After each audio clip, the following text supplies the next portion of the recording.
Hey, it's been a little while since I last updated you guys in the garden, so I thought that's something we could do today.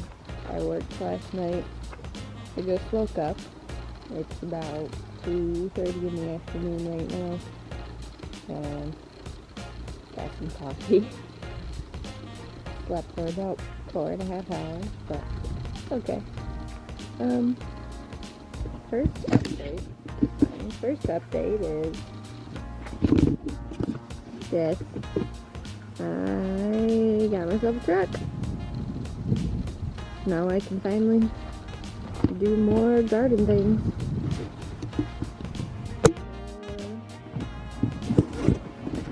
Picking up big stuff and hauling it home. So we'll see how much trouble I get into with that.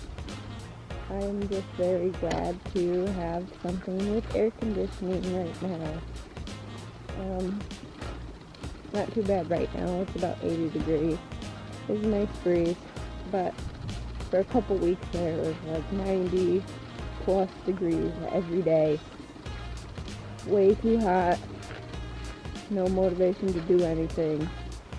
I let my garden get overflown with weeds for a little while there. I finally weeded this week. It took me like 3 days. It was just too hot, too humid. There were too many mosquitoes. It was miserable. So now it's finally calmed down. So I'll show you guys what we got going on, because there's some big changes since the last video I made. First update is the freeloading chickens. These grapes are growing up the side of the coop more on this side. The other side I have to help out a little bit. But here's the girls. Freeloading chickens. Hey Karen. Hey Bob. You three I can't tell apart anymore. No eggs yet. But they're eating all the food I give them. They love blueberries. Try and give them lettuce and they just want blueberries. So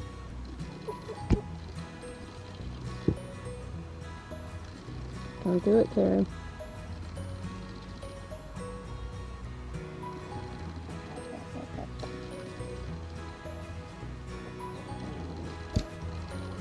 Alright. Garden. Got some zinnias coming up. Some chives. My nasturtiums are growing in between the marigolds here. The marigolds are getting huge. I planted those because they're supposed to deter deer and rabbits from coming in here. Rabbits have still been coming in the back. A couple lavender and some strawberries that are starting to branch out. More zinnia. Another nasturtium that has a flower that needs some water. Here are the jalapenos. They are growing, getting big. I harvested a couple of them yesterday. I don't know exactly how big they're supposed to get. Good size. I might have to come out here and pick a couple of them, but yeah, that's exciting. Once my tomatoes finally start turning green, I'll make some salsa. That one might be big enough. Little bug. Super exciting. I lost one of them. I don't know if I stepped on it. Something else came in here and stepped on it, but one of them was just snapped in half one day laying on the ground. So I lost one jalapeno plant, but there's plenty more here to make up for it.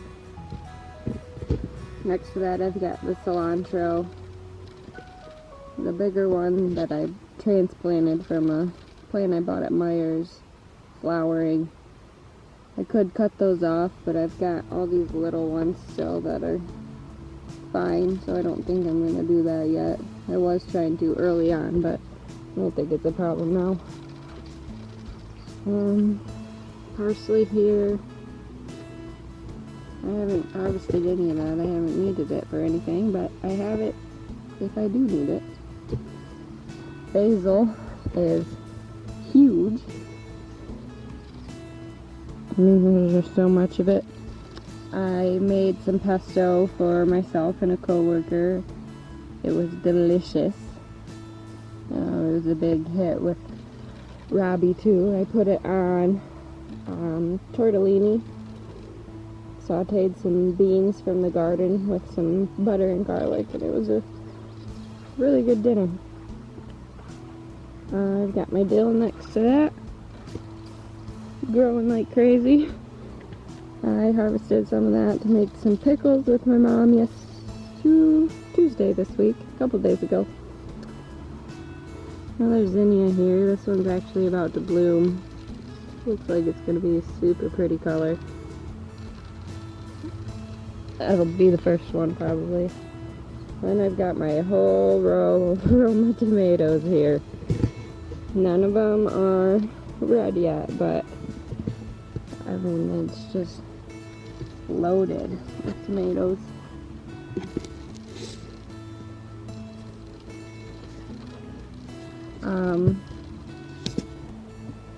One thing I did learn so far about my garden this year is that I need to prune my tomatoes earlier in the season. There's a lot of extra branches and stuff that are in the way. The tomatoes are looking okay.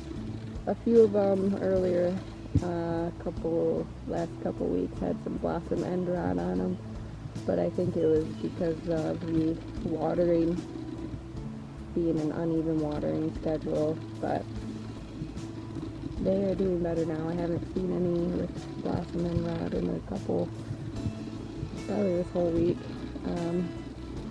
Just pluck those ones and throw them over the fence, but they're all looking good now, and live and learn. You really are just, tomatoes everywhere. This is one plant. It's got so many on it. It's all the way down the line. These Roma tomatoes are gonna have a lot. So here's one that blossom end rot looks like. I already pulled off. Tomato worms, I learned from watching Bruce and Refuge Farm. They glow under a black light. So I came out here one night just after the sun went down. I got a little black light flashlight off of Amazon for about $10-12. Came out here and shined the light on the plant leaves, and the tomato worms were glowing. It helps to find where some of the damage is, some of the holes or the rips in the leaves. You can even see where they've pooped. Little brown pellets on the leaves, and they sure sign that there's been a tomato worm there. And you can grab it with the black light, find it, grab it, and I collected a bunch of them. Got them for the chickens. Chickens were very happy to eat them for me, so that was a fun little lesson there. Next year, too, I'm going to not use tomato cages. I'm going to try and make some fencing trellises to tie the tomatoes up. Just feel like these cages are harder to prune in between and see what you really got growing. This next row here is some of the other varieties of tomatoes. This one in particular is the delicious tomatoes, and these are getting huge. Like the size of the palm of my hand. Just waiting for these to turn red, and it's taking forever. I don't know, make some BLTs or something with them. I mean, they're just massive. And there's a ton of them. These ones here are bigger than the palm of my hand. That's normal. That's just from a fused blossom. I I learned that what's called a fasciated blossom is 2 flowers in one. When there's 2 blossoms connected together, it grows 2 fruits that are fused together, just like the flowers were. So I'll try and find one on the plant. Usually just pull them off. It sucks a lot of energy out of the plant to produce these tomatoes, and a lot of the times they have so many holes in them, cracks in them, that they just get damaged easier, and they're just less of it that you can actually eat. So a lot of the times you just pull them off to save energy for the plant. But I'll try and see if I can find one on here and show you guys. There's more giant tomatoes right down here. Let's see where you can focus. It's bigger than the palm of my hand. Need these to get red. And speaking of tomato hornworms, I saw this damaged leaf up here. Lifted over, and there is a little one right on the underside of this leaf. So we will be plucking him and giving him to the chickens. We'll see which one gets lucky. So this one is just a little tiny one. They get huge, like a couple inches long, super fat. I don't mind them when they're this small, but they seriously gross me out when they get big and slimy and oh. So Karen's right here. I think she's probably the one that's gonna eat this because she's been very interested in treats. Yep. She's gonna play with it first. Yep, she ate it. Maybe I'll see a little bit later if I can find some for the other chickens. So here was a fasciated blossom. You can see how there's like 2 different stems on here, but it's already started producing a fruit. So it's clearly 2 different tomatoes that are fused together. This one's looking okay so far. I might give it a little bit, see if it really starts to get inedible or not. This little crevice right here is what I would be concerned about, getting some damage to it, some bug damage or some rot. But I think I'll just keep an eye on this one for a little bit and pull it if I need to, but I think it's okay right now. But that's, you know, what a fasciated blossom looks like. These are green zebra tomatoes. These are just cool looking with all the striping on them. I got these from Horrocks, started them as starts. These are not from seeds, but they just look cool. There's some more down here. I've got 3 of these plants. So this is the tie-dye green tomato that I started from seed. It had a lot of fasciated blossoms that I missed apparently, and this is one of them. That goes down into the seeds. So this one, I'm not going to have the plant waste its time on. It's just damaged and probably just totally inedible, so I'm just going to get rid of this one. These ones are pretty neat. These are atomic grape tomatoes. They've got purple on them. They'll be all different colors when they're ready. I learned that the purple is anthocyanin, and it develops more with sunlight on the plant. So when the tomatoes have more sun, they will be more purple. There's a few of those starting. I was worried about this plant. It's just kind of scrawny compared to the others, but it's growing some fruit. The last kind of tomatoes I have in the garden here are these husky cherry tomatoes. I got these from Horrocks as well. Or maybe Maya, I don't remember, but I bought them from a store. These are growing like crazy. There's a ton of tomatoes on these plants. I have 3 of these as well. Right next to those tomatoes I have some Sugar Rush cream peppers. Supposed to be a sweeter pepper. These went in the garden a little later than the jalapenos did. So these are just starting to set out little fruits. You can see it just beginning there. This empty spot here were the radishes that came and went. Apparently, the hotter the weather, the spicier the radishes. They were very spicy. I ended up pickling some of them, and I have some just in the fridge, trying to figure out what to do with them. I had no idea radishes grew so quick. I could have done a couple different sowings of them, but I don't know, I'm just not a huge fan of radishes. Mostly figuring out what I can grow, not necessarily what I should grow or what I like to grow. That's why I've got 5 different kinds of beans here, and I only really like one of them. So right here, these are my dragon tongue bush beans. These are probably my favorite thing out of the garden so far. They look really cool. See if I can find one. They're green with purple spots. There's one. And they just taste so good. They're better than normal green beans in my opinion. The rabbits really like them too, so it's hard keeping the rabbits out here. They also, this is where the cauliflower is supposed to be.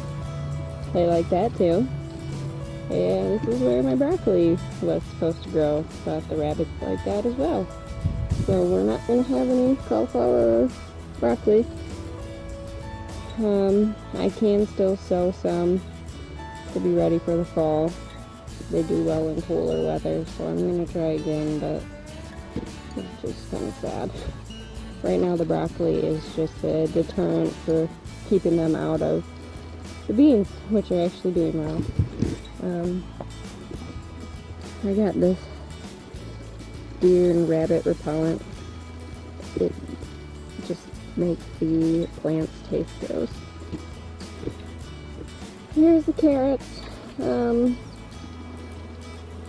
They're okay. I picked a couple of them. They're very small. Next year they need to have looser soil, and I need to thin my plants. This year I was too excited with, yay, I grew a plant, that I didn't think about. I thought they all deserved a chance, but it's not the way to do it. So next year, I know, thin the plants, prune plants. It's okay to let some go. Next to that, I've got, these are blue lake pole beans. I made a little trellis out of bamboo sticks and some netting, and they have climbed right up. The rabbits are trying to eat those as well, so I'll be spraying these. You can spray this right on the plants and it doesn't hurt it. I've got some that are probably ready. I haven't gotten any beans off this plant, but after I'm done making this, I'll have to come through and see if that's the only one or if there are any more. Next to that, I've got the purple potted pole beans. They're very beautiful. Rabbits don't like them as much, but they do still have some damage. They are bright purple. Very cool. I still like the dragon tongue beans better. Eating these, I thought they tasted just like grass, but I think it's because I ate them right after the dragon tongue beans, which I just love. So here's some pretty big purple potted pole beans that I found. Definitely should have been picked a little sooner, but I didn't even see them. So I'll probably saute these with some garlic and butter or add them to something and they'll be fine, but hey, things grow fast. Pick the harvest one day and the next day you come out and there's so much more, or things you missed. So yeah, it's crazy. Next to my beans I have some onions here. They're not getting very big, but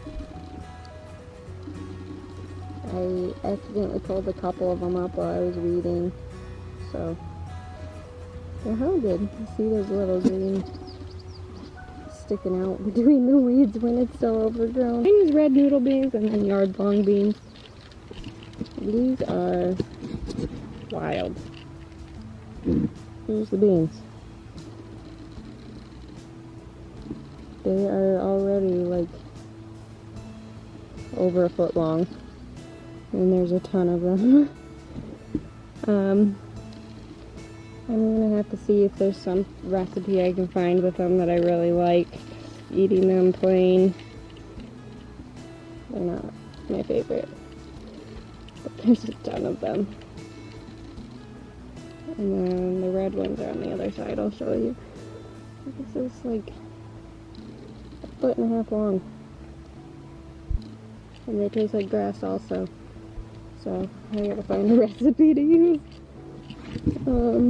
The Chinese red noodle beans. Same thing, they're a little less mature, but they're same thing but red or maroon. There's the only ones I can find right now. Next is the lettuce. I am underwhelmed by the lettuce.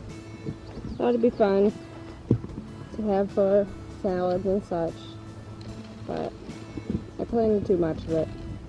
I've used it a couple times for salads and made some fish tacos and put it on top and stuff like that, but there's just too much of it. Moderation.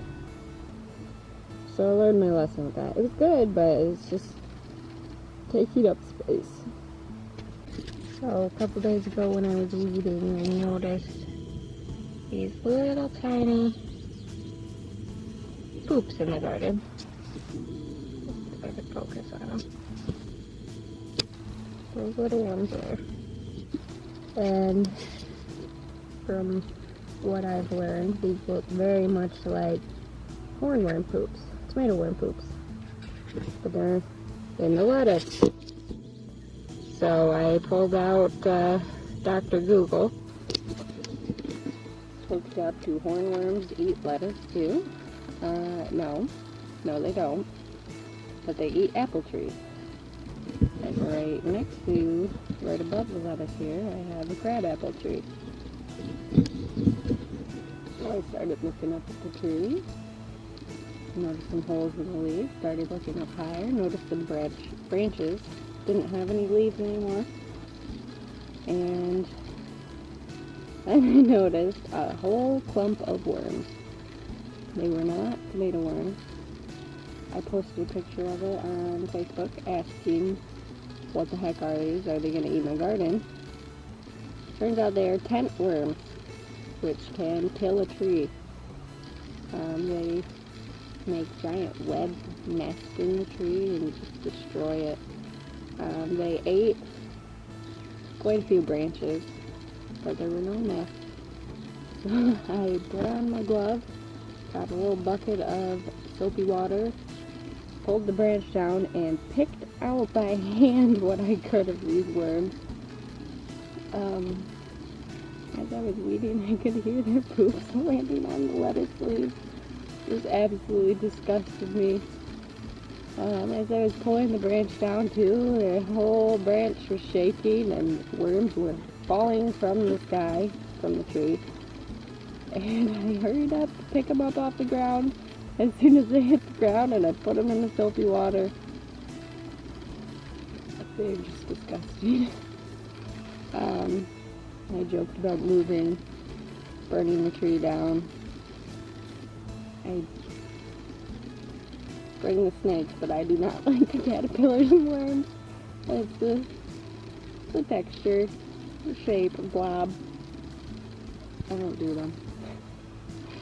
Oh, put my big girl pants on and put some gloves on and plucked them out, killed them. Good thing they didn't have any nests yet, webs yet. Those will kill the tree, but oh my god, I acted like a little girl. It was funny. but I haven't seen any more since I pulled them out. There had to be more than 20, maybe 30 of them. They were all about 2 inches long and plump and ugh, just disgusting. So there's some damage on the tree, leaves eating, but I think the tree will live.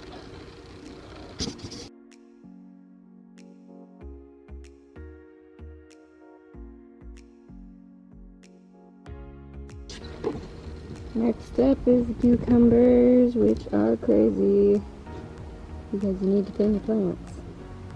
Lesson learned. There are some honeybees on the flowers right now, so I'm not going to dig too far in here, but I've got pollinators and I've got cucumbers.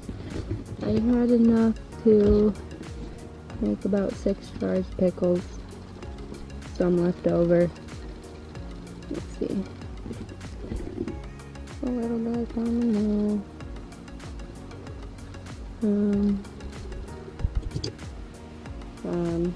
They're delicious. They're not bitter at all. I know a lot of people were having problems with bitter cucumbers this year, but they're good. I made a cucumber salad yesterday. It's delicious. And next to the cucumbers, I have the corn, which are taller than me. I've been shaking them to help them pollinate.